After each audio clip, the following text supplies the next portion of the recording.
Hello everyone and welcome to another video. Now this is the GTX 770. Despite releasing over 7 years ago, it's still one of the better 2GB graphics cards ever to have released.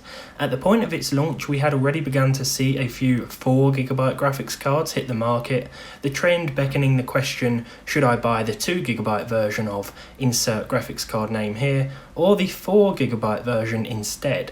Fast forward to the present day and 4GB cards are seen as the new minimum to a lot of people. This doesn't change the fact that the used market is full of older higher end offerings like the 770 just waiting to be bought for a reasonable second hand price.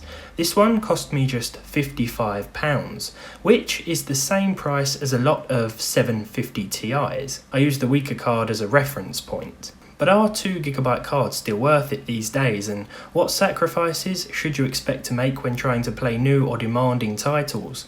Well, I've lined up some of my favourite games to see how they do.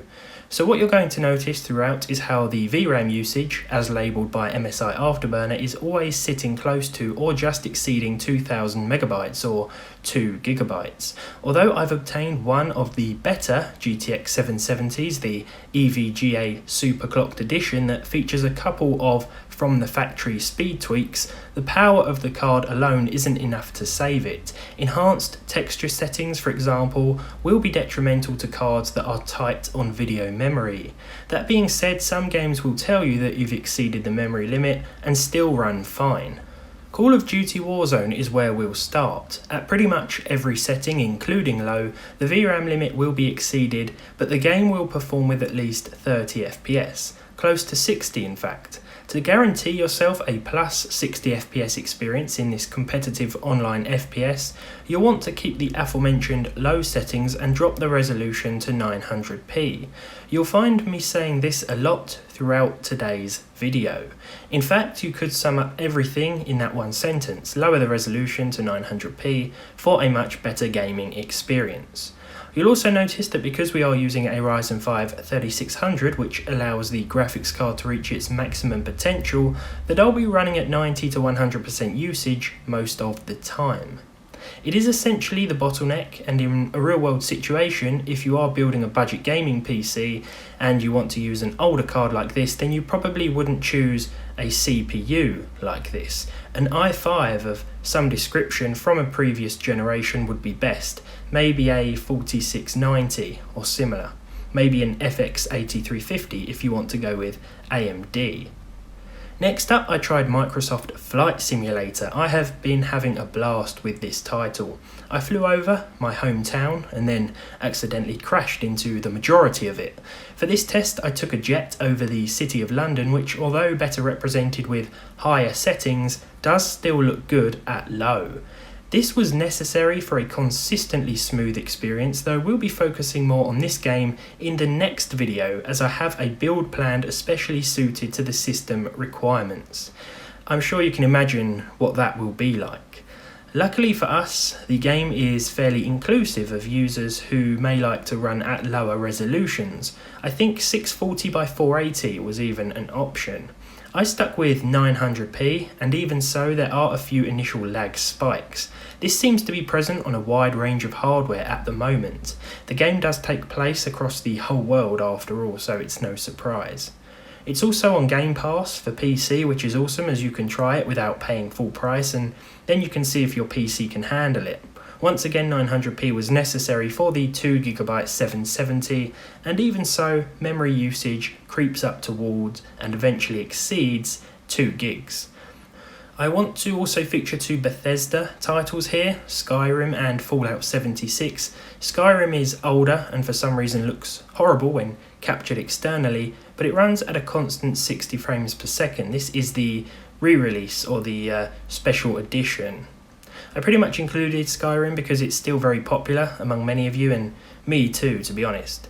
I chose Fallout 76 for the benchmarks as well, as it is still updated regularly and has a ton of active players. I know some of you probably dislike it, but since the Wastelanders update, I've been having quite a bit of fun exploring the in-game world.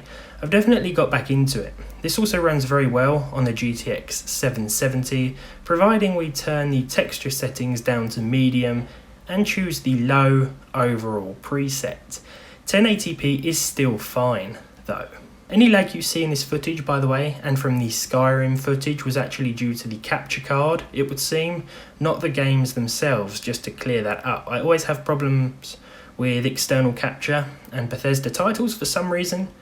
I'm working on a way to sort that out, but I can't quite figure out why that is at the moment. Next up we have Apex Legends. After the most recent update as of the 20th of August 2020, the game will run with over 60 FPS at the low settings, with of course 900p resolution. The 1 and 0.1% lows were also quite respectable, so there weren't any unwanted lag spikes or horrible stutters to speak of here. Having said that, we are of course relying on 900p once again in order to avoid that VRam limit causing issues at Full HD. The GTX 770 still seems like an okay card for 900p gaming, but it's also important to remember and consider how future drivers will impact further performance as it becomes less of a priority for Nvidia. This will be even more apparent as we start to see the introduction of next-gen consoles, I'd imagine. As hardware is pushed more and more, it seems only logical that PC system requirements will get beefier and beefier for new games. Without tweaking it manually, Red Dead Redemption 2 is a good example of how a VRAM limitation can ruin your experience from the beginning. 1080p will be problematic from the in-game menu, and tweaks will have to be made from within the Rockstar Games documents file on your PC instead. Even so, choosing anything other than 720p will prove problematic, as even 1280 by 720 will give our card grief. The capture device even complained of a low detected frame rate and started chugging, hence the freezes every so often. I swear Red Dead 2 wasn't this bad a couple of months ago, but the game and graphics drivers have been updated since, I suppose, so that could explain it. Finally, The Outer Worlds is a good example of how some games will run absolutely fine even when the video memory limitation is almost met. The game does generally favour Nvidia cards anyway, so it's not uncommon to see better performance than you may immediately expect, even with older cards like this.